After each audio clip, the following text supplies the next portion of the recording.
Mr. Speaker, I want us to try and understand and demystify the issues on this statement, which we are now being called to consider in this House.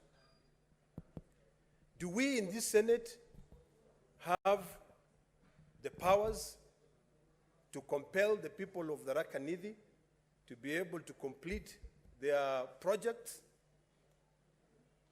And I dare say we do not have, Mr. Speaker. The only thing we have is the power to send money to the people of the Tharaka-Nithi.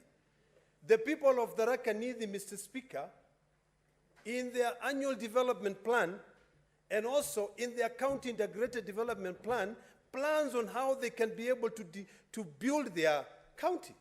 One of the problems that I'm seeing here, Mr. Speaker, is a problem of interest.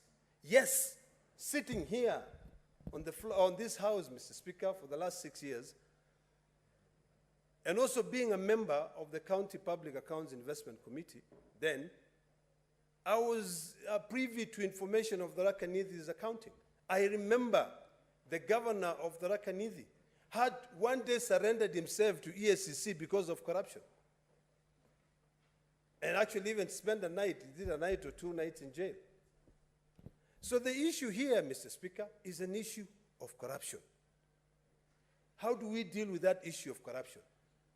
The issue here, Mr. Speaker, is the issue of another arm of government being used to be able to derail development in a county.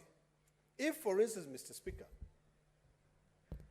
this matter was taken to court and an injunction from court, not from EACC, says that that money cannot be spent, then we have to find out how we are going to interpret even the PFM Act, Mr. Speaker, because our counties operate on a cash basis of accounting, not on accrual.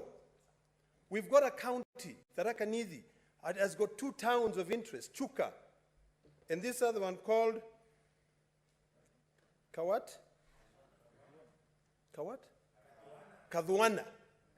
Mr. Speaker, from the basic research that I've done, I see that the Chuka town has only about 20,000 people.